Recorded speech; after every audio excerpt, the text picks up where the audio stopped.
Hello, my name is Melanie Goodfellow, and I am the Senior Correspondent for Screen International for Europe and the Middle East. It gives me great pleasure to host this Screen Daily Talk, at which we are going to unveil and celebrate Screen's 2020 Arab Stars of Tomorrow. This initiative was first launched in 2016 as a spin-off of Screen's highly respected UK and Ireland Stars of Tomorrow. In this iteration, we spotlight 5 to 6 talents from the Middle East and North Africa who we think are going to break out in the region and internationally over the next 12 to 18 months. Past selections have included the Lebanese director Mounia Akul, the Palestinian actress Maria Zrik, and also the Egyptian actor Ahmed Malik, who some of you may have seen at Venice this year in the Australian drama The Furnace, in which he had his first English language role. This year's edition of Arab Stars of Tomorrow has been made possible through a partnership with the Cairo International Film Festival for the second year running. And we also have a new partner, MBC Hope, which is a program aimed at Arab youth and empowering Arab youth, which is run by the broadcasting giant MBC. As you can imagine, this year's edition, it was a little bit touch and go as to whether it would go ahead because of all the challenges around the pandemic. But it all came together at the 11th hour. So we'd like to say a big thank you to both our partners for helping us to make it happen. I'm actually recording this segment from Cairo, which you can see in the background, where we were able to run a live event for some of the stars who could make it here in spite of all the travel restrictions. So that was great to have a live event as well as this online talk. I'm now going to unveil the stars in alphabetical order. So we have, first up, we have Jordanian actress Tara Abboud, who has been acting since she was a child, but she's about to get her big international break in Egyptian director Mohammed Diab's highly anticipated drama Amira, which we expect to see world premiere at a big A-list festival sometime next year. Then we have the Egyptian director Sameh Alaa. Sameh is the only filmmaker to have won a Cannes Palme d'Or in 2020 with his short film I'm Afraid to Forget Your Face, which competed in Cannes mini edition back in October. Then we have the Lebanese actress Stephanie Atala, who is already a star or rising star back home, but she's also about to sort of break out internationally next year in an upcoming psychological thriller called Farah, in which she stars, which was directed by the husband and wife team Hasiba Freya and Kenton Oxley. Then we have the Moroccan actor Brice Bexter El Glaoui, who was going to hit the big screen and the small screen in US in 2021 in a action thriller called Redemption Day, which has been produced by the Moroccan producer and director Hisham Haji. And it's a Hollywood-style thriller, which is completely driven by Moroccan talent, but also stars A-list actors such as Gary Dordon and Andy Garcia. Then we have the Saudi director, Hana Al Omair. Hana has been actually writing and directing short films and TV series since 2008, but she's now gearing up for her first feature film, thanks to the lifting of the 30-year cinema ban in Saudi at the end of 2018. She also hit the headlines in the region because her TV thriller Whispers was one of the first Saudi series to launch on Netflix back in June. And then finally, last but not least, we have the Algerian actor Meidi Randani. He's best known internationally for his roles in Karim Massoui's films, The Days Before and Until the Birds Return, which premiered in Cannes in 2017. He's about to get more international exposure thanks to his lead role in a big historic drama called Heliopolis, which is Algeria's submission to the 2021 Oscars. So let's meet the Arab stars. And my first question to all of you is, how did you get into your professions?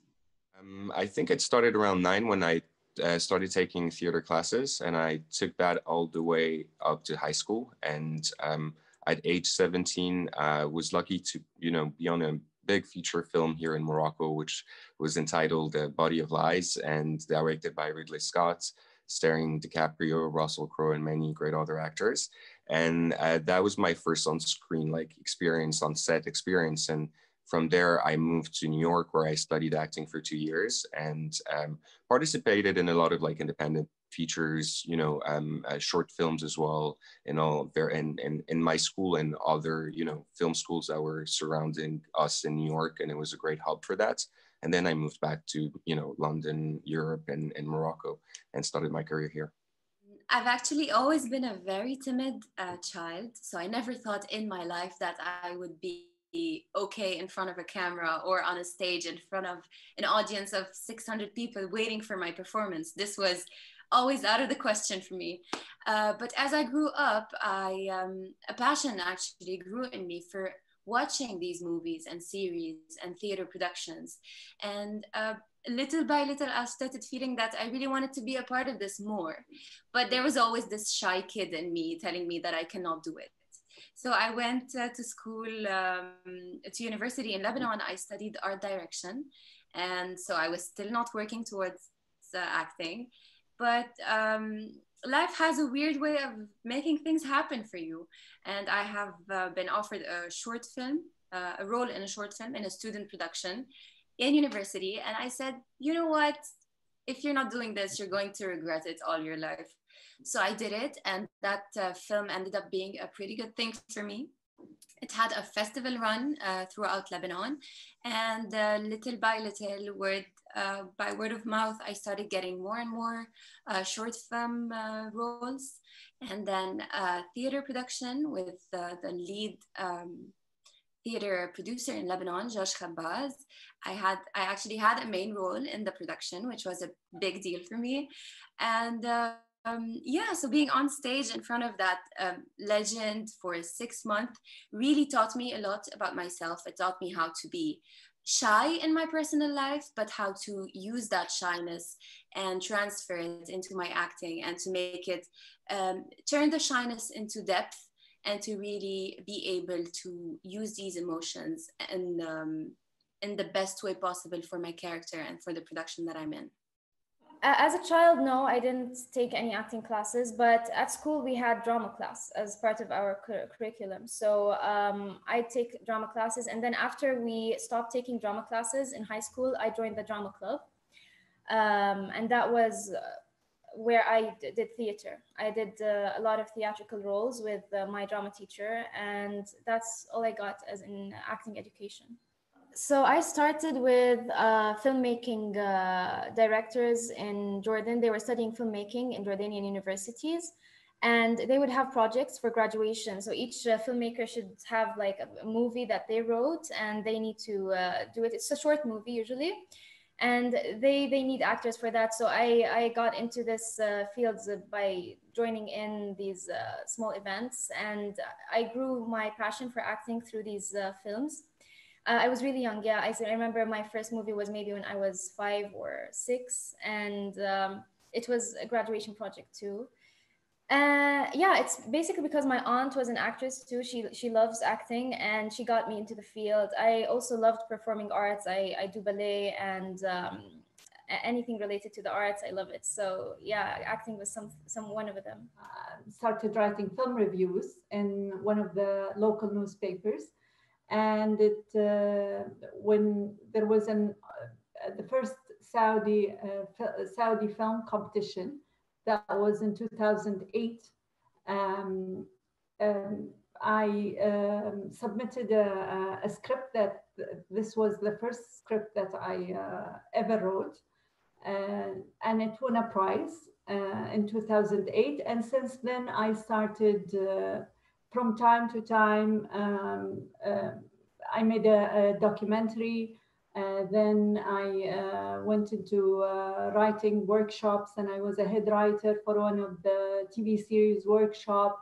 Then made my second short film, which is Shakwa, The Complaint, 2014. And 2015, it won a prize as the best film in a Saudi Film Festival. And then I continued with another TV episode, and then Swan Song, which was made in 2019. And here we are with the Shashaf and all the other projects also in 2020. And Whispers also.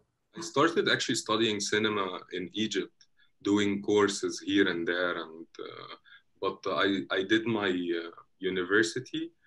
I studied German literature in the Cairo University, and at the age of 25, I was working a little bit as an assistant director and so on. But I wanted to learn more. I wanted to develop myself as a writer and director and so on. So I went to FAMU, to Czech Republic, to do a diploma. And then I had the chance to go also to do the master's after in Paris. It was a great opportunity meeting all these people and filmmakers and watching movies. And it was a great process of learning, especially I was most of the time in countries that I don't speak the language. So I was kind of observing all the time how the people act. And I think I learned a lot through that experience of being always not understanding what the people are saying to each other. After finishing my studies, I was like every film student, I was a bit lost. So I wanted to talk about the fear of responsibility and the heaviness of responsibility. And I started to work on different stories that could give that emotion and so on. And I think the same happened with 16. Like there's a personal experience that I had that impacted me a lot in the last 3 years, and the story was haunting me all the time that I wanna like work on it.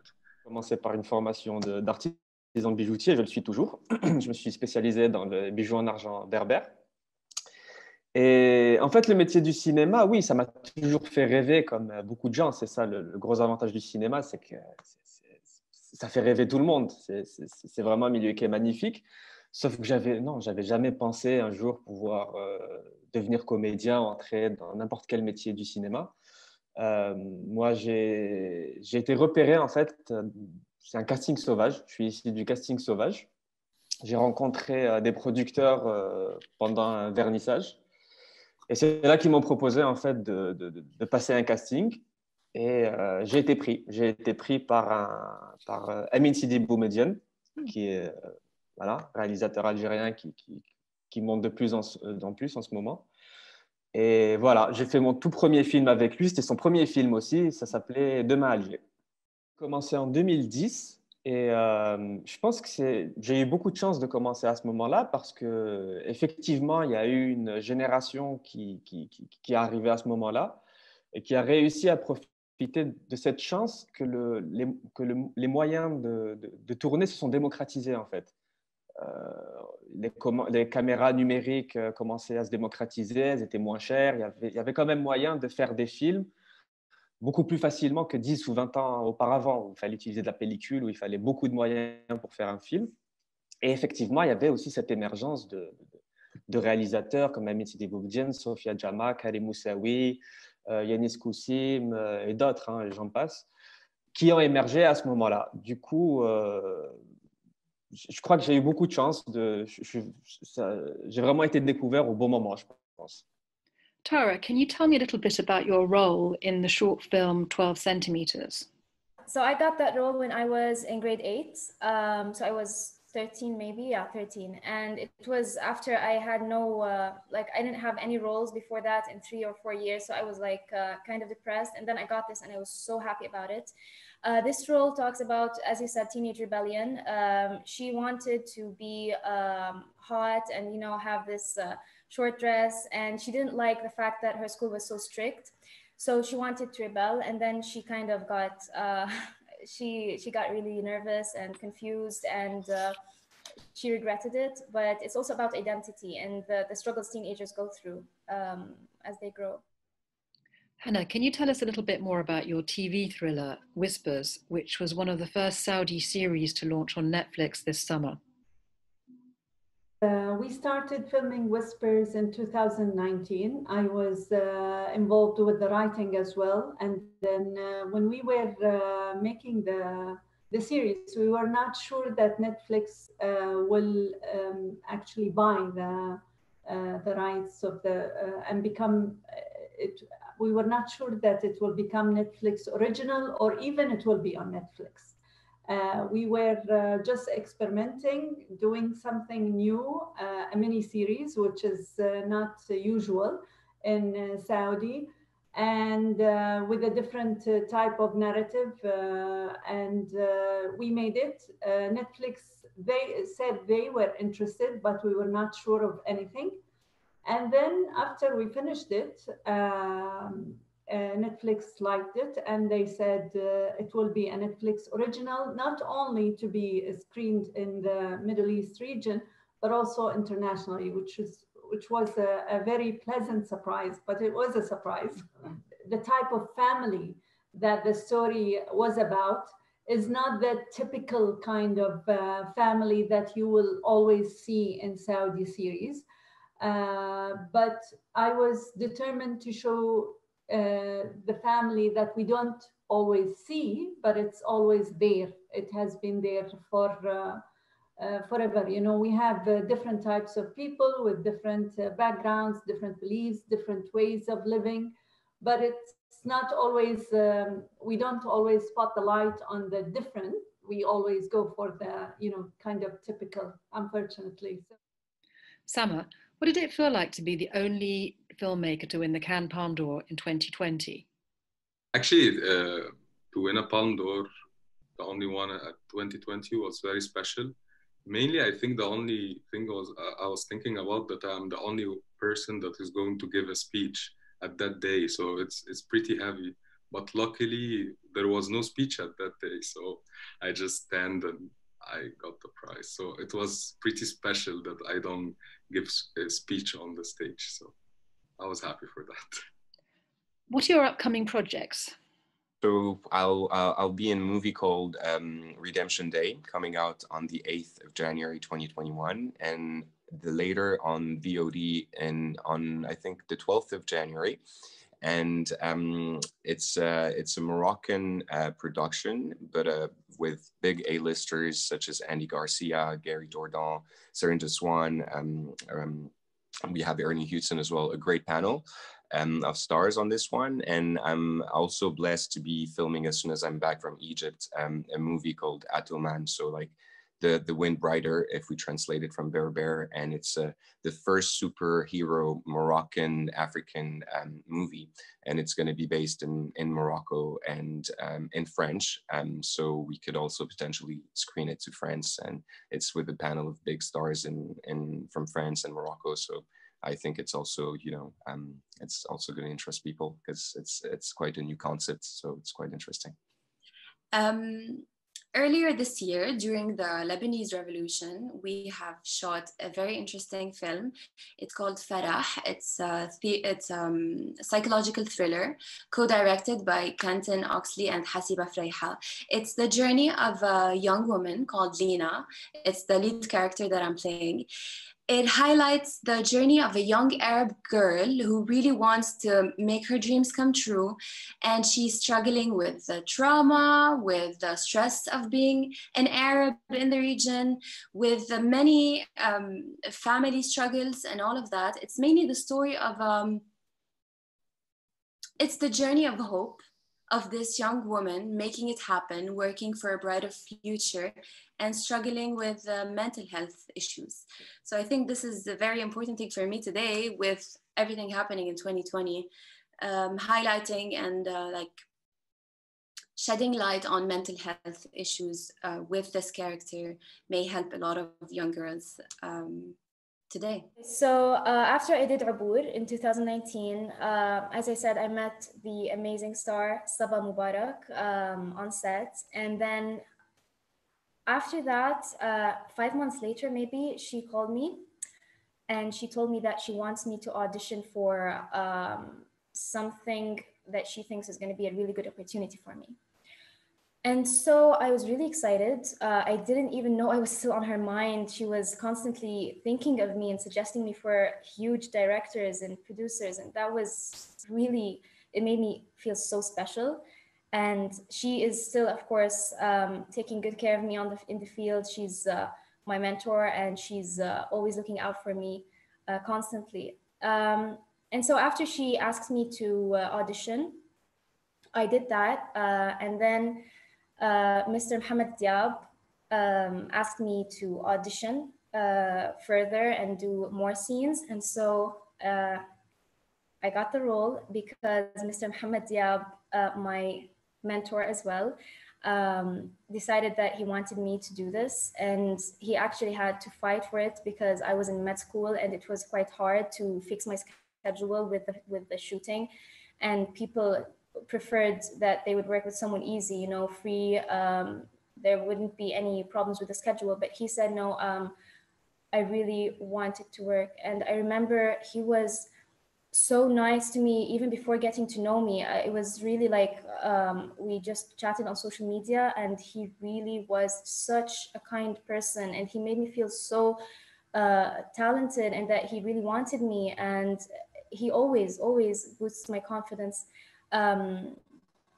Not to mention his talent as a director. When I worked with him, he's a genius. And if I would, I couldn't get a scene right, or it would be so hard for me, he would just patiently talk to me and take me to a corner and tell me, it's okay, you got this. And the way he works was awesome. And on a personal level, he's still always by my side, and he's always talking to me and taking good care of me in the field as well.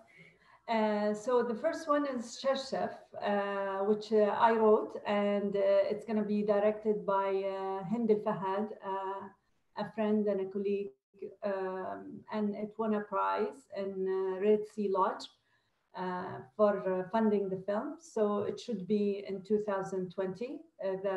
And it's about Hela, who is a young girl marrying Musa'ad, a lawyer who graduated from Egypt. And the events of the film is on 1978.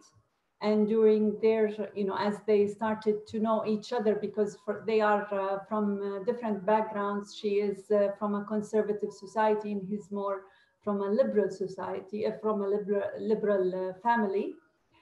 Then the events of 1979 in Saudi Arabia happened, which is the invasion of the Holy Mosque, and the consequences of that event affected the whole society and also affected the young couple. So that's Chef. The other film I'm working on at the moment is called Seasons of Love and War, and it's an adaptation of a novel written by Amal Faran, a female Saudi writer, called Ghawasul Ahqaf, Divers of the City. And it is about 3 tribes living in an oasis, coming from one father. The ancestor of all these tribes is one person. And we see a triangle of love, Shafi, Nafla, and Amush, who are in the middle of the wars of the tribes. Their destinies change forever. There's another, a third project, also a feature, and I'm involved in as a director and a writer also. It's called Once Upon a Time in Bahrain, and it's a new experience. It's actually going to be directed by 3 directors. I'm one of them, and it's 3 stories interweaving in together, happening in one night in Bahrain. The title of my first feature project called I Can Hear Your Voice Still. It's now in the development phase. We are going to pitch the project in 2 days from now in Cairo Film Connection with the producer Mark Lotfi, and we're going to shoot the film hopefully in 2 years from now or 1 year. And it's going to take place in Alexandria. And we chose Alexandria mainly because the story, the sea plays a very big role in the story. And the city also have lots of memories, personal memories over there. So that's why I felt it's very important to go and shoot there. And the main character, this time it's a female, and it's a coming of age film as well. So hopefully it will be great. Pour Héliopolis, c'était un autre univers. C'est la première fois que je jouais dans un film d'époque, donc qui demande beaucoup plus de moyens et techniques et humains. Rien que pour les décors et les costumes, déjà, c'est un travail extraordinaire qui a été fait. Après, c'était très intéressant parce que c'est un personnage en fait qui était algérien, mais qui en même temps avait une éducation à la française, du coup par les colons. Donc c'est quelqu'un qui est un petit peu tiraillé entre deux mondes. Who do you look up to in the industry and why? Well, obviously, having worked with him, DiCaprio's a big, well-accomplished star in our generation, and we can't deny this.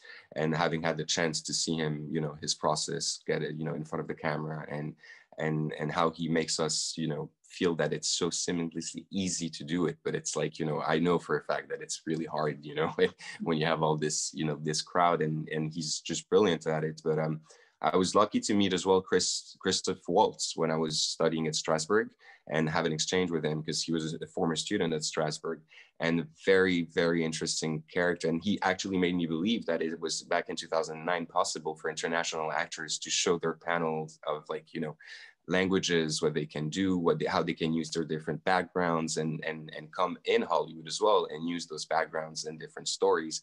And it's beautiful. I really admire his career, and I was lucky to meet him and to exchange with him. And that was a big help. And he was tremendous. He gave me great pointers, and I really look up to his career, and hopefully one day I'll be able to get one as brilliant. So as a young woman in the region, I look up to Nadine Labake. She is, for me, she's someone who really made it happen for herself with everything happening around her. She is a writer, she is an actress, she's a mother, she's a brilliant director, and she really does everything the way she sees it. It's very hard to have a beautiful script in Lebanon for a lead character who's a woman, and she made that happen, whether she wanted to act in it or whether she wanted to shed light on an important matter in the country or in the region.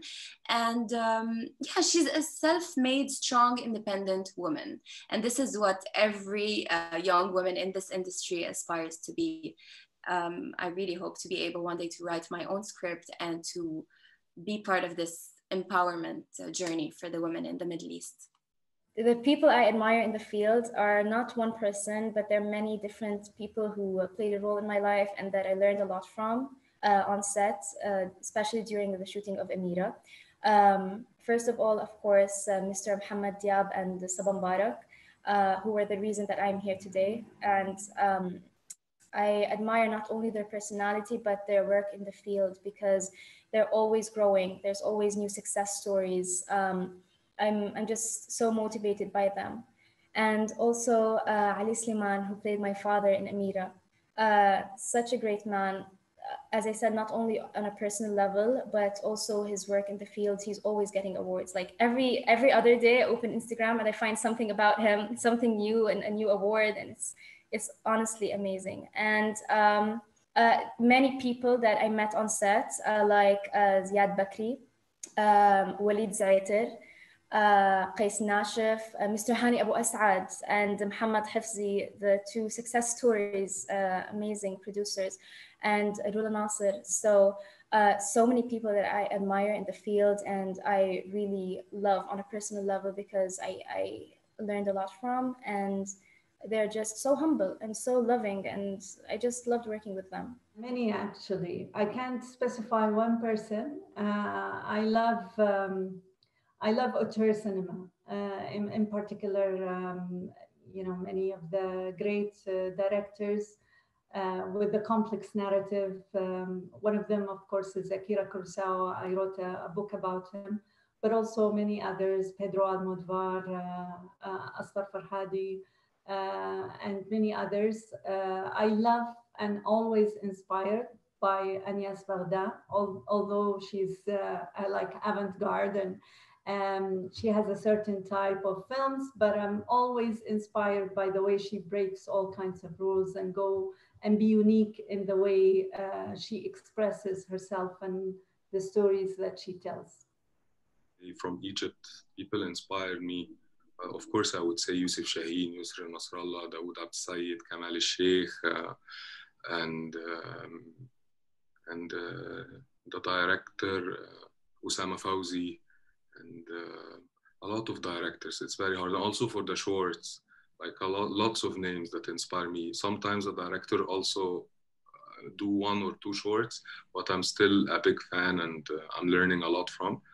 And I think from the outside of Egypt side, I'm very inspired by Franz Kafka, but he's not a filmmaker. But I think if he did movies, he would do great movies. Il y a beaucoup de comédiens que j'aime beaucoup de par leur choix de rôle, en fait. Quand on prend quelqu'un comme Daniel Day-Lewis ou un Leonardo DiCaprio, c'est des gens qui font finalement peu de films, mais qui les choisissent avec beaucoup de minutie. J'ai vraiment l'impression qu'ils font très attention à leur choix de film. Et il y a quelque chose que j'admire encore plus, c'est les comédiens qui, après de très gros films, de grosses productions, des blockbusters, acceptent quand même de faire des films à tout petit budget, avec des réalisateurs qui ne sont pas connus, mais qui croient au projet et ont envie d'encourager certains réalisateurs et des projets auxquels ils croient, acceptent de jouer dans des films comme ça, quoi, qui ne sont pas aussi gros que des films dans lesquels ils ont l'habitude de jouer, mais qui acceptent quand même. Comme Keanu Reeves ou Viggo Mortensen. Do you think there are more opportunities for Arab talents today than there have been in the past, thanks to the rise of the platforms and developments in the independent film industry in the region? There's definitely more opportunities. I mean, like 10 years back, it was very limited. It was, we were always, called for the same roles, and now it's changing, obviously, with, again, going back to the same example, Redemption Day, and a few things, like all these movies I get to be part of. I know they're not in, in big quantity yet, but I mean, they're offering different roles to, Arab actors, not just, the bad guy or, the poor guy or the guy from this background or the immigrants or this or that. So I think it's interesting and this is going to once again be linked back to people taking risks in our region and telling their own story. So, we can also get, us Arab talents, other characters to develop and explore as well. And I think this is where we need to meet, where the, 2 players need to meet in this industry. I really feel like Lebanon is a hidden gem because the way it is portrayed in the news is not the way it really is. Every story that talks about Lebanon is about war, poverty, religion, economic crisis, which is actually happening here, but we're way more than that. And the youth that is here aspires to show the world that we're more than that. The artists that are here are really, we have beautiful music scene, fashion scene, the artists, the writers, the poets. I mean, the world should really be more interested in hearing our stories and in engaging with our art because it has a lot to tell. And I really hope that we have a lot more opportunities in the years to come in the region for Arab artists. Yeah, I mean, the field in Jordan is doing really well now. It's growing, and there are a lot of growing talents, but be it directors or actors or even producers. And they really are giving us more chances. Netflix, for example, is shedding more light on Arab talents now. And yeah, there's a lot of opportunities here. It's growing, but it's a very small field though. Everyone knows everyone, like if you get into the field in Jordan, you become famous in the field because it's a very small one. Everyone is kind of familiar with everyone. So it's very exciting. It's so exciting right now, actually, because dreams are coming true. Sometimes it's very stressful, to be honest, because all things are happening at once. you know, we were free, we were not able to do anything. And now it's like, are there new projects? You know, everybody is asking for something. And, you know, we are a small community, so we're not yet, you know, having so many talents yet in Saudi. And also, if you're having an ambitious project, it will need a lot, because we still lack in some talents in certain departments. And although also many other problems as well, you know, in terms of infrastructure, in terms of again, departments and few other things. But it's so exciting. It's exciting times. We're happy that we finally can do something. And hopefully within a few years, we'll see, you know, many Saudi films being successful, not only in Saudi, but hopefully in festivals worldwide. I think I'm one of the luckiest filmmakers, because when I started to do movies, there was cameras everywhere, small digital cameras and even the home video cameras. And it was for me not a far away dream that to make movies. So I think the new generation, with having all these digital cameras and having phones that have great cameras in it, I think it makes it much easier. And also in terms of distribution, you can see in each country now like hundreds of festivals, small ones and online stuff. And also the platforms play a very big role in distribution this work. Like the market is getting much bigger now.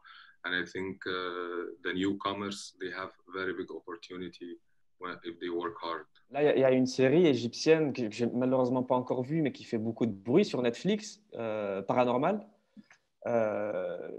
Bien sûr, j'ai vu quelques extraits, ça a l'air magnifique. C'est vraiment un cinéma au code international. Enfin, on se dirait que ça peut provenir de n'importe où. Oui, clairement, si cette tendance se confirme, bien sûr, ça sera une très bonne nouvelle pour nous tous. Et c'est bien aussi parce que, comme cette série, parce que ça permet de raconter des histoires plus universelles, quoi. On n'est pas cantonné au rôle de l'arabe qui raconte une histoire du monde arabe. Voilà. Je pense qu'on peut aussi, dans ces régions-là, raconter des histoires beaucoup plus universelles et d'une manière tout aussi intéressante qu'ailleurs dans le monde.